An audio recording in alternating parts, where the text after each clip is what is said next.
Hey, John here. I just received a Fanttik power screwdriver and I'm going to do an out-of-the-box review. This screwdriver claims to have smart torque, be smaller, lighter, and more powerful than the standard electric screwdrivers on the market, have an advanced earth motor with an electric brake, and a quick lock shark chuck, digital display, 360 LED ring light, and long battery life. I know you just heard me say earth motor, and I did the same thing, so I had to look it up. And all that means is that the propulsion comes from natural magnets found in the ground. So let's not waste any more time and use this screwdriver during my next project.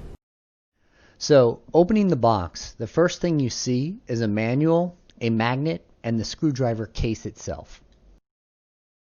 I was surprised when I opened the case to find this many accessories. The case included 14 extra bits, a few standard Phillips, star tips, Allen tips, and one flat tip, and a Phillips long tip with an extender, and of course the charging power cord.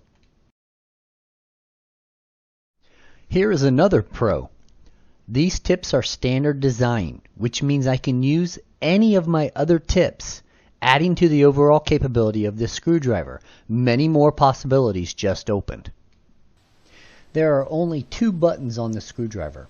One to change the torque settings, which are 1 through 6, and the other is the forward and reverse settings. The charging cord is a USB. You will need to supply your own adapter if your house does not come with USB integrated into your outlets.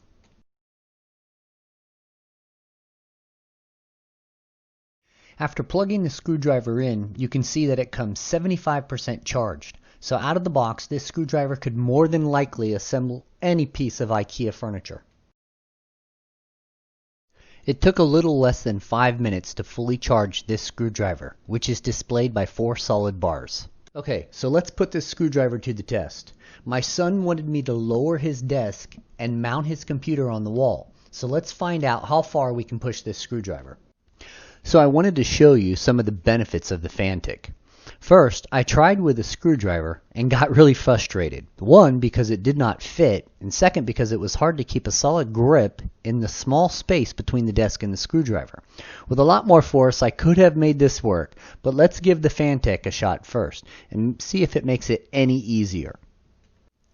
I managed to get one of the screws out a little bit with the regular screwdriver, but once I grabbed the Fanttik, I noticed that my leverage and the ability to fit under the desk just got a lot better. A big pro was the built-in LED ring light. You don't need to turn it on. It turns on automatically as soon as a little bit of pressure is placed on the trigger. This was a huge bonus as it lit up the work area and allowed me to see the screw head clearly. And as you can see, taking out these screws was no big issue.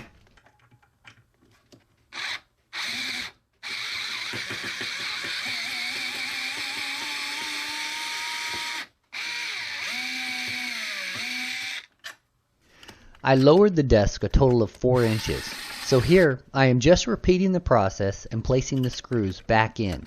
This task was just way too easy. The next step was to mount the support arm on the wall.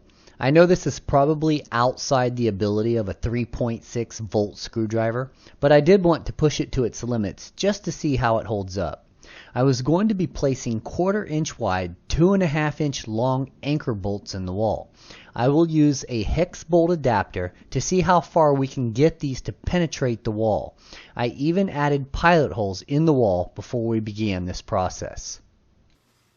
With the torque setting at 6 and a pilot hole in the wall already, once the screw hit the stud, the screwdriver began to struggle.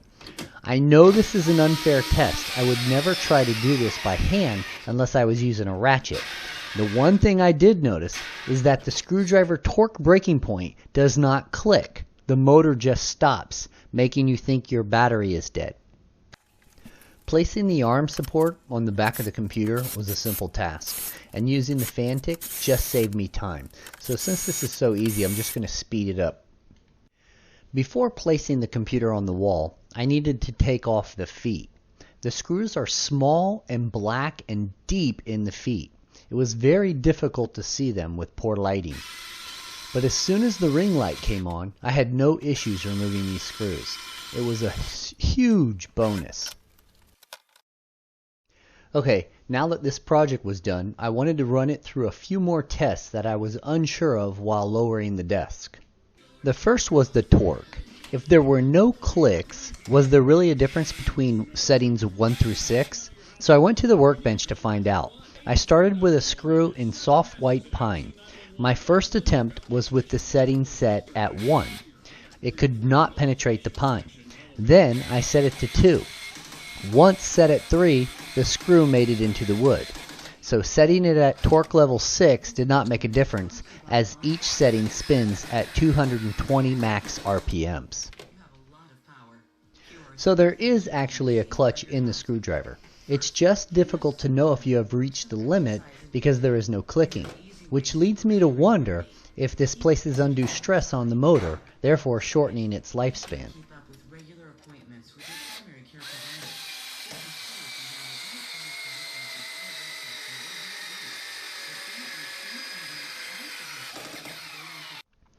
So knowing that the Fanttik spins at 220 RPMs, will that save me that much time?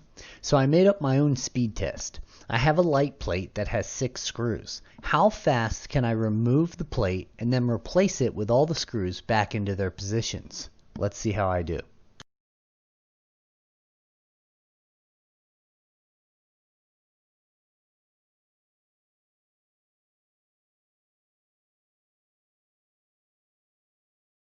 I saved 1 minute and 25 seconds. This might sound silly, but if you were putting together a piece of furniture, you would be done much sooner than someone using a standard screwdriver. Okay, in closing, I would say that this is a nice screwdriver. While I would not use it for larger type projects in the garage, it is perfect in the house for all those quick fix and do-it-yourself projects that don't take major tools. On top of that, with Christmas right around the corner, this would make a great gift, especially if you have a kid going to college. I really like the design, and you will probably see me using this in a lot of my future videos. So, as always, thanks for watching, and don't forget to hit that subscribe button.